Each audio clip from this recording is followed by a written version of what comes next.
Ok, je te parle de technique de course à pied. Comment est-ce qu'on fait pour reprendre sans avoir mal? Quelle est la bonne méthode? Je te montre ça de suite. C'est hyper simple, il faut mettre un pied devant l'autre. Donc le défaut de la plupart des gens qui essaient de courir, c'est que vous allez courir avec les pieds en râteau sur le côté, avec des petits pas. Ou alors avec des petits pas encore et sur la pointe de pied. Voilà, il ne faut pas faire ça. Si vous faites ça, c'est vos articulations qui vont encaisser les contraintes à la course.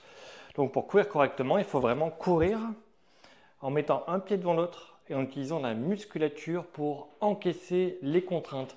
Ça donnera des courbatures et après tu seras plus fort. Alors que si tu cours avec des petits pas dans l'axe, avec de la rigidité, ça ne va pas aller du tout. Tu vas être tout raide et c'est tes articulations qui vont avoir des contraintes. Alors petite explication simple. Si tu fais des mouvements tout petits, tu auras des frottements sur une zone de ton articulation qui sera vraiment toute petite. Alors que si tu arrives à courir en faisant vraiment de grands mouvements, en propulsant avec la pointe de pied, là ça va bien se passer parce que tu vas balayer sur toute l'articulation. Donc tes articulations vont répartir les contraintes. Tu auras moins de frottement, moins de pression sur un point précis.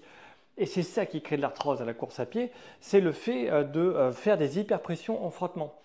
Donc tu vas me dire, oui, mais comment est-ce qu'on fait pour être capable de ne pas avoir ces hyperpressions en frottement? Il va falloir retrouver de la souplesse avec des étirements.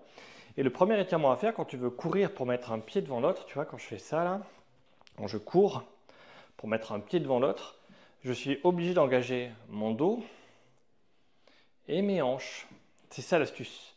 Et pour mettre le pied devant, quand tu cours, tu vas devoir lever le talon pour lever le genou et poser le pied. C'est ça le truc. Je lève le talon, hop. Et c'est comme ça qu'à la course à pied, tu seras capable de ne pas avoir de gêne ou de douleur.